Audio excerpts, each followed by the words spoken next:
Bom, muito bem. O vídeo deu mais uma interrupção, aí aproximadamente nos 4 primeiros minutos, mas eu vou continuar aqui, né, nessa sequência em que eu estava falando da filosofia, essa origem etimológica e histórica, né?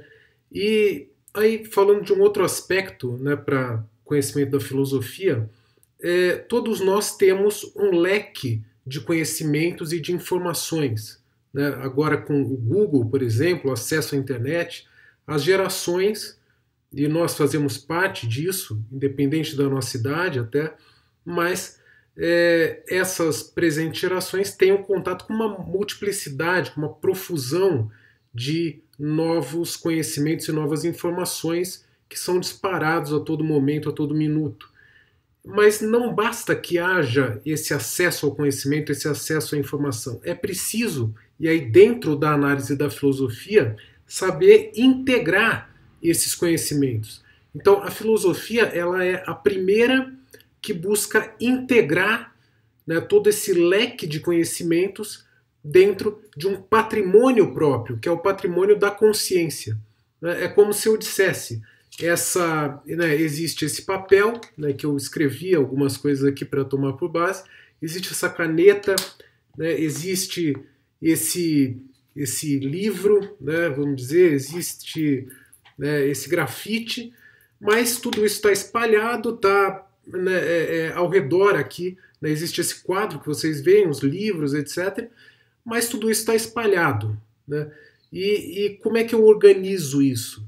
Eu posso dizer, não, tudo isso faz parte do meu patrimônio. Então aí já existe um princípio de organização.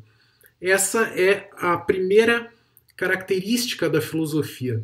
Esses conhecimentos que estão espalhados, esses conhecimentos que são acessíveis, ou que cada um de nós tem acesso, ele vai ser integrado, né, dentro de algo unitário, dentro de uma unidade que é a unidade da nossa consciência. E como é que vai ser integrado? Como é que vai ocorrer essa integração? Por meio da compreensão do seu sentido mais profundo. Então, a filosofia tem esses dois impulsos: o impulso da integração na consciência, dessa profusão de conhecimentos, e também a busca do sentido último, do sentido mais profundo que está por trás de cada conhecimento, na medida do possível. Basta nós dizermos que a filosofia nasce antes das próprias ciências, né? As ciências, de certa forma, derivam a sua existência da filosofia, né? Toda e qualquer ciência, as humanas, as naturais, as exatas, né, derivam, na verdade, do conhecimento filosófico. Por quê? Porque a ciência ela é um recorte sobre uma faixa da realidade, né, para se estudar essa faixa da realidade dentro de uma metodologia própria e dentro da busca de finalidades próprias, né? Enquanto que a filosofia é uma área mais vasta, mais abrangente, né? E o que comprova que as ciências, de certa forma, derivam da filosofia é que muitas delas, depois que atingem determinado nível, elas voltam a fazer perguntas que só podem ser respondidas pela própria filosofia, né? Como o exemplo que eu dei no próprio vídeo anterior, que eu vou deixar na descrição, é a questão da física quântica, né, que é uma das mais evoluídas em termos de cálculos, em termos de descobertas nas últimas décadas, em que praticamente todos os filósofos quânticos eles se perguntam qual é o sentido último, qual é o significado das descobertas mais recentes da física quântica. E essa pergunta só pode ser plenamente respondida, ou só pode buscar ser respondida pela filosofia.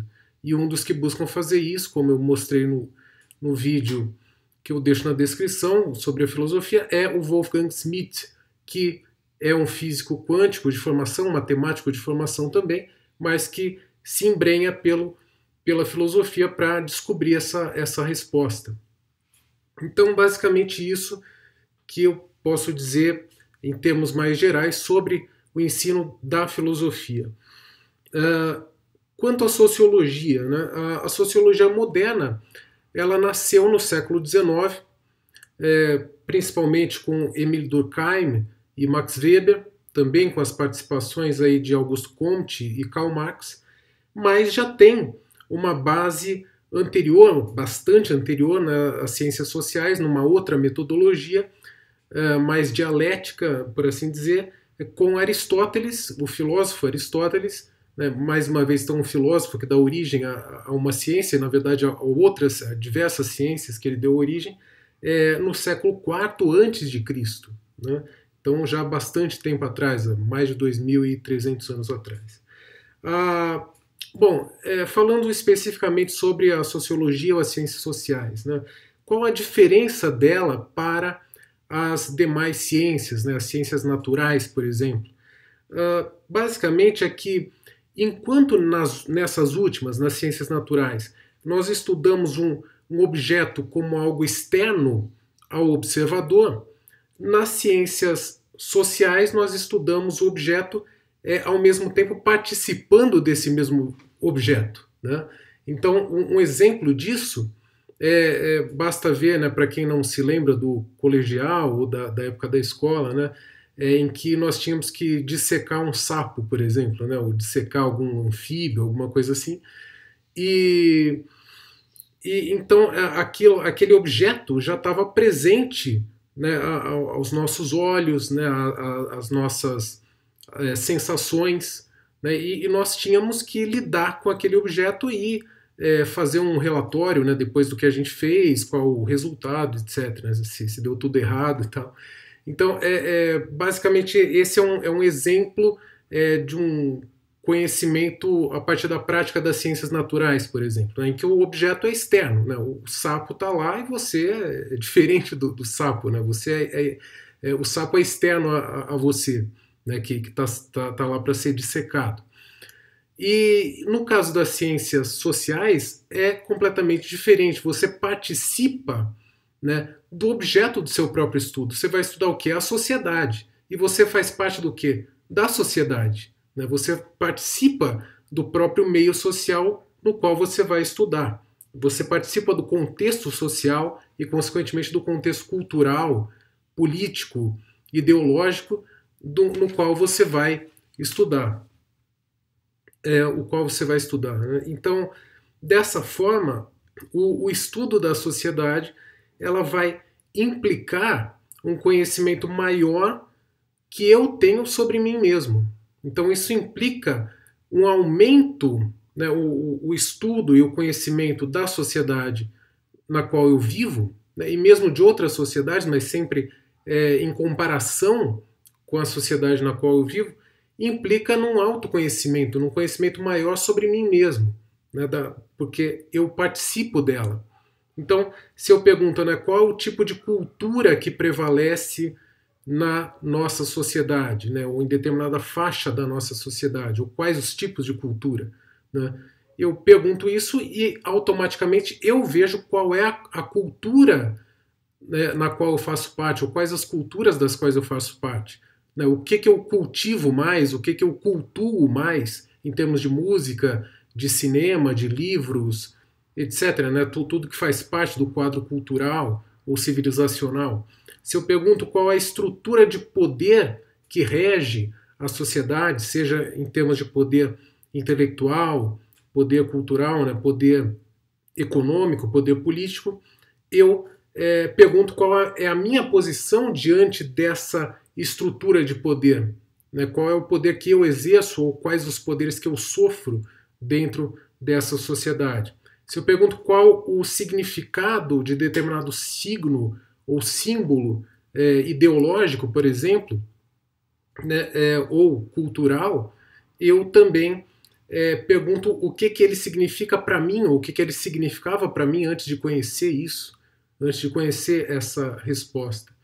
Então, o conhecimento da sociedade, essa sociologia, né, o logos sobre a sociedade implica um conhecimento maior sobre mim mesmo enquanto participante da sociedade. Então, a importância do ensino da filosofia e da sociologia é esse de impulsionar principalmente o autoconhecimento do aluno. E para isso que é necessário uma maturidade um pouco maior, né, para começar a ensinar, nem que seja a própria história, né, da filosofia, a cultura filosófica, os conhecimentos básicos da sociologia,